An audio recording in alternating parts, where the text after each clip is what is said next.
Hello guys, welcome back to channel. അപ്പോൾ നമ്മുടെ ഇന്നത്തെ വീഡിയോ എന്ന് പറയുന്നത് നമ്മുടെ പുതിയ സ്കോൾസിൻ്റെ പ്രോഗ്രഷൻ പോയിൻ്റ് ആഡിങ് അല്ലെങ്കിൽ ലെവൽ ട്രെയിനിങ് ആണ് നമ്മളത്തെ വീഡിയോയിൽ ജസ്റ്റ് നോക്കാൻ പോകുന്നത്. ഓൾറെഡി ഞാനിവിടെ എൻ്റെ സബിനകത്ത് എടുത്തിട്ടുണ്ട്. ഞാൻ എന്തായാലും ഇപ്പോൾ മെയിൻ 11 സ്കോൾസിന് എടുത്തിട്ട് 90 ആണ് ബേസ് എയിം ഓഫ് റേറ്റിംഗ് വരുന്നത്. ക്രിയേറ്റീവ് പ്ലേ മേക്കറാണ്. പക്ഷേ നമുക്ക് ടോട്ടൽ ഉള്ളത് 60 പ്രോഗ്രഷൻ പോയിൻറ്റ്സ് ആണ്. ഇത് നമുക്ക് എന്തായാലും ജസ്റ്റ് ഓരോന്ന് ആഡ് ചെയ്ത് കൊടുക്കാം. ബേസിൻ്റെ സ്റ്റാറ്റൊക്കെ വലിയ കുഴപ്പമില്ലാത്ത ബേസ് സ്റ്റാറ്റ്സ് ഒക്കെയാണ് കൊടുത്തേക്കുന്നത്. നിങ്ങൾക്ക് ജസ്റ്റ് അത് സ്ക്രോൾ ചെയ്യുമ്പോൾ നിങ്ങൾക്ക് കാണാൻ പറ്റും ബേസിൽ കൊടുത്തേക്കുന്ന സ്റ്റാറ്റും കാര്യങ്ങളൊക്കെ. അപ്പോൾ നമുക്കിനി ഒന്നേന്ന് എന്താണെങ്കിലും നമ്മുടെ പ്രോഗ്രഷൻ പോയിൻറ്റ്സ് ആഡ് ചെയ്ത് കൊടുക്കാം. ഫസ്റ്റ് തന്നെ നമ്മുടെ ഫിനിഷിങ് കേളൊക്കെയാണ് ജസ്റ്റ് ഒരു 4 അതിനകത്ത് ആഡ് ചെയ്ത് കൊടുക്കുക. ഫിനിഷിങ് കേൾ സെറ്റ് പീസ് ടേക്കിംഗ് ആണ് ഫസ്റ്റ് സെക്ഷനകത്ത് വരുന്നത്. അതൊരു 4 ഇതുപോലെ ജസ്റ്റ് ആഡ് ചെയ്ത് കൊടുക്കുക. നെക്സ്റ്റ് വരുന്നത് ലോ പാസ് ലോഫ്റ്റഡ് പാസ് ഒക്കെയാണ്. അതിനകത്ത് നല്ലൊരു ഇമ്പോർട്ടൻസ് കൊടുത്ത് വേണം ലോ പാസും ലോഫ്റ്റഡ് പാസും നമ്മുടെ സ്കൂൾസിൻ്റെ കാർഡിനകത്ത് ആഡ് ചെയ്യാം. നമുക്കറിയാം അത്യാവശ്യം വേണ്ട ആട്രിബ്യൂട്ട്സ് ആണ് സ്കൂൾസിന് അതിൻ്റെ എയിം ഓഫ് കാർഡിനകത്ത് വേണ്ട ഒരു മെയിൻ ആട്രിബ്യൂട്ട്സ് ആണ് നമ്മുടെ ഈ ലോ പാസ് ലോഫ്റ്റഡ് പാസ്സൊക്കെ.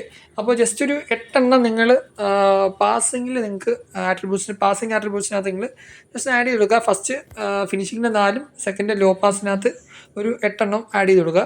നെക്സ്റ്റ് വരുന്നത് നമ്മൾ ഡ്രിബ്ലിങ് ബോൾ കൺട്രോളൊക്കെയാണ്. ഡ്രിബ്ലിങ്ങും ബോൾ കൺട്രോളൊക്കെ വേറൊരു മെയിൻ സെക്ഷനാണ് നമ്മൾ ഡ്രിബ്ലിങ്ങും ബോൾ കൺട്രോളും വരുന്നത്. അതൊരു 12 ജസ്റ്റ് ഇതിനകത്ത് ആഡ് ചെയ്ത് കൊടുക്കുക. 12 എണ്ണത്തിൽ നമ്മൾ ഡ്രിബ്ലിങ് ബോൾ കൺട്രോൾ അങ്ങനത്തെ ഐറ്റംസൊക്കെ നമ്മൾ അതിനകത്താണ് വരുന്നത്. അത്യാവശ്യം നല്ല രീതിക്ക് 92 വരെയൊക്കെ ബോൾ കൺട്രോൾ ഇതിനകത്ത് പോയിട്ടുണ്ട്.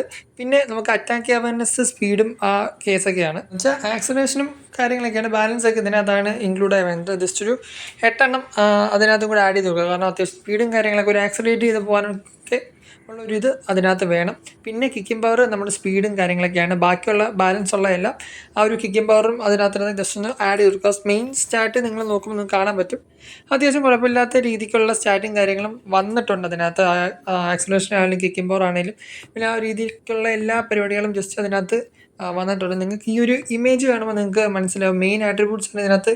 നോർമൽ ഡബിൾ ബൂസ്റ്റർ കൊടുത്ത് കഴിയുമ്പോൾ വരുന്ന ആട്രിബ്യൂട്ട്സ് ആണ് നിങ്ങൾ ഈ സൈഡിൽ കാണുന്നത്. നമ്മുടെ ബൂസ്റ്റിങ്ങും കാര്യങ്ങളൊക്കെ കഴിയുമ്പോൾ ഈ ഒരു സെക്ഷൻ ആയിരിക്കും നമുക്ക് ആഡ് ചെയ്യാൻ വേണ്ടി. കാരണം ball control 98 ball control dribbling 94 വരുന്നുണ്ട്. ടൈറ്റ് പൊസിഷൻ കാര്യങ്ങളൊക്കെ അതിനനുസരിച്ച് വരുന്നുണ്ട്. സോ ഞാൻ വീഡിയോ ഇവിടെ വെച്ച് എന്തായാലും മൈൻഡ് അപ്പ് ചെയ്യണം. ഇതിപ്പോൾ വീഡിയോസ് നമ്മുടെ ചാനൽ സബ്സ്ക്രൈബും കൂടെ ചെയ്തേക്കാം. പുതിയ വീഡിയോ കാണുന്നവരെ ബൈ ഗൈസ്.